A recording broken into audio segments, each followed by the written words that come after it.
Hello and welcome to my YouTube channel. I am Shaikh Hasnat and you are watching Money Mindset. आज करेंगे एक portfolio review. इस portfolio aggressive investor के लिए बिल्कुल सुइटेबल होगा और कितना रिटर्न आप इस पोर्टफोलियो में एक्सपेक्ट करके चल सकते हैं। 4 फंड है इस पोर्टफोलियो में।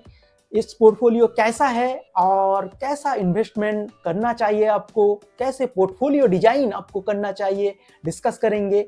लेकिन उसका पहले आप सभी से रिक्वेस्ट है, आप मेरा चैनल जरूर सब्सक्राइब कीजिए और वीडियो को लाइक कीजिए।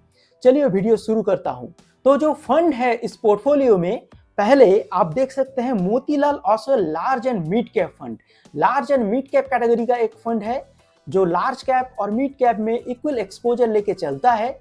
तो बहुत अच्छा फंड है Motilal Oswal large and mid cap fund. और दूसरा फंड है निपॉन इंडिया ग्रोथ फंड। ये एक मिड कैप फंड है। और एक्सिस स्मॉल कैप फंड है। और Invesco India small cap fund, मतलब एक large and mid cap fund, एक मिड कैप फंड और 2 स्मॉल कैप फंड। तो पोर्टफोलियो का जो एक्सपोजर है वो मिड कैप और स्मॉल कैप में ज्यादा है। मतलब जो पोर्टफोलियो है एग्रेसिव इन्वेस्टर के लिए बिल्कुल सुइटेबल है।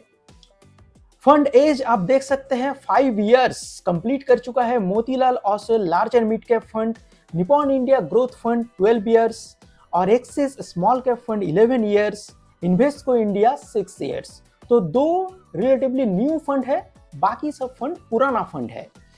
एम साइज सभी जो फंड है सबका एम साइज अच्छा है। मोतीलाल ओसवाल का 9,000 करोड़, निपॉन इंडिया ग्रोथ का 34,000 करोड़। तो निपॉन इंडिया ग्रोथ फंड बहुत पुराना फंड है, इसलिए एम साइज बहुत हाई है। एक्सिस स्मॉल कैप फंड, इसका जो एम साइज है 23,000 करोड़, तो एम साइज ज्यादा है। और Invesco India small cap fund ज्यादा दिन नहीं हुआ है, फिर भी एम साइज 6,000 करोड़ से ज्यादा का है। तो 2 जो स्मॉल कैप फंड है, इसमें खास बात यह है जो आप लमसम और एसआईपी दोनों कर सकते हैं ये 2 स्मॉल कैप फंड में। ज्यादातर जो पॉपुलर स्मॉल कैप फंड होता है उसमें लमसम अलाउड नहीं है प्रेजेंट सिचुएशन में, लेकिन एक्सिस और इन्वेस्को ये 2 स्मॉल कैप फंड में लमसम अलाउड है। मतलब आप बीच बीच में मार्केट का गिरावट का टाइम टॉप अप कर सकते हैं। ये एक बेनिफिट है इस पोर्टफोलियो में। एक्सपेंस रेशियो की तरफ बढ़ते हैं। एक्सपेंस रेशियो सभी फंड का कम है। 0.68% का एक्सपेंस रेशियो है Motilal Oswal large and mid cap fund का। निपॉन इंडिया ग्रोथ फंड का एक्सपेंस रेशियो थोड़ा ज्यादा है 0.74% का, फिर भी ये कम माना जा सकता है। और एक्सिस और इन्वेस्को का बहुत कम एक्सपेंस रेशियो है 0.56% और 0.41%। तो एक्सपेंस रेशियो वाइज अगर आप देखेंगे ये चारों फंड का एक्सपेंस रेशियो बहुत कम है। तो पोर्टफोलियो मैनेज करने के लिए ज्यादा चार्ज आपको देना नहीं पड़ेगा। ये एक पॉजिटिव बात है इस पोर्टफोलियो का। चलिए कैसे रिटर्न जनरेट करके दिया है देखते हैं। लॉन्ग टर्म का रिटर्न नहीं देखेंगे क्योंकि फंड जो 2 फंड है वो लॉन्ग टर्म का रिटर्न अवेलेबल नहीं है। 10 साल या फिर 7 साल कंप्लीट नहीं हुआ है, इसलिए 5 इयर्स तक रिटर्न देखेंगे। तो आप रिटर्न देख सकते हैं 1 ईयर टाइम फ्रेम में सभी ने अच्छा रिटर्न बना के दिया है। और सबसे अच्छा रिटर्न बना के दिया है Motilal Oswal large and mid cap fund 9.77% का। अगर 3 मंथ का रिटर्न देखें तो Motilal Oswal large and mid cap fund आगे है, 14.74% का रिटर्न बना के दिया है। निपॉन इंडिया ग्रोथ फंड ने 10% का रिटर्न बना के दिया है। एक्सिस ने भी 10% का और इन्वेस्को इंडिया 9.23% का रिटर्न बना के दिया है। तो 3 मंथ्स में अच्छा रिटर्न बना के दिया है। रिसेंट टाइम में रिटर्न अच्छा है। 6 मंथ का रिटर्न देखें तो सभी फंड का खराब है। सबसे खराब है Invesco India small cap fund का, लेकिन बाकी सब फंड का भी रिटर्न बहुत कम है। 3 इयर्स का रिटर्न देखते हैं। 3 इयर्स में सभी फंड अच्छा रिटर्न बना के दिया है। सबसे आगे है Motilal Oswal large and mid cap fund, 32% से भी ज्यादा का रिटर्न बना के दिया है। Nippon India growth fund 29%, axis 22% और इन्वेस्को इंडिया 28.97%, मतलब 29% का रिटर्न बना के दिया है।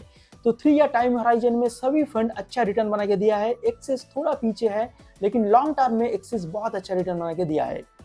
5 ईयर टाइम फ्रेम में 34% का रिटर्न बना के दिया है large and mid cap fund. 36% का return Nippon India growth fund ने बना के दिया है।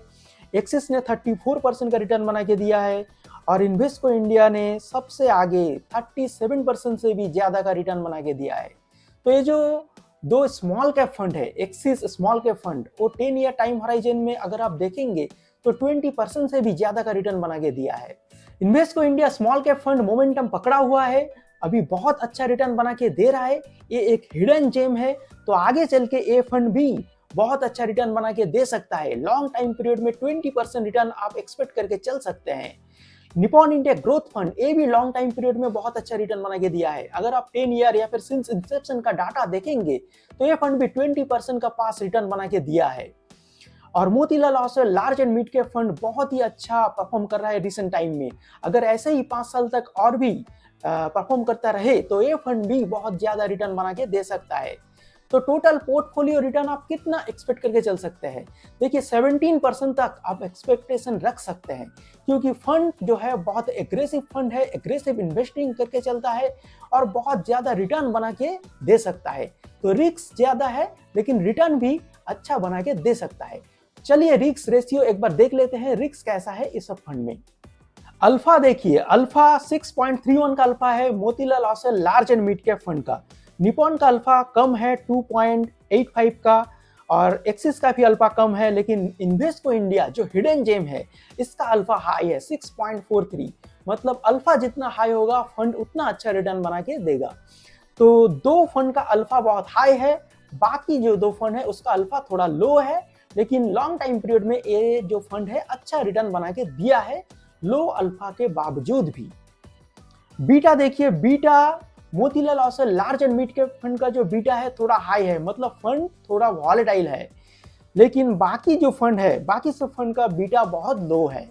एक्सिस का बीटा सबसे लो है, मतलब लो बीटा फंड है axis small cap fund. Small cap fund ज्यादा वॉलेटाइल होता है, लेकिन एक्सिस स्मॉल कैप फंड बहुत ही कम वॉलेटाइल है। देखिए एक्सिस जो फंड है कम वॉलेटाइल वाला फंड है, और इन्वेस्को थोड़ा ज्यादा वॉलेटाइल फंड है।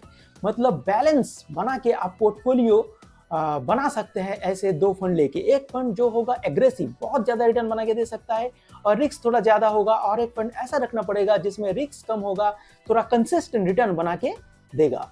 चलिए स्टैंडर्ड डिविएशन की तरफ बढ़ते हैं। Standard deviation Motilal Oswal large cap fund का जो स्टैंडर्ड डिविएशन है थोड़ा हाई है, तो फंड थोड़ा वॉलेटाइल है, लेकिन बाकी जो सब फंड है सभी फंड का स्टैंडर्ड डिविएशन बहुत अच्छा है, मतलब फंड उतना वॉलेटाइल नहीं है।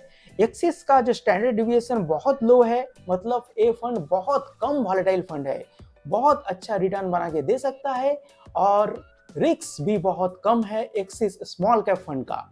तो ये पोर्टफोलियो बहुत अच्छा पोर्टफोलियो है। ये पोर्टफोलियो एग्रेसिव इन्वेस्टर्स के लिए बिल्कुल सुइटेबल है। आप 17% तक रिटर्न एक्सपेक्ट करके चल सकते हैं, क्योंकि एक मिड कैप फंड है जो आपको लंबे टाइम फ्रेम में 19% तक रिटर्न बना के दे सकता है।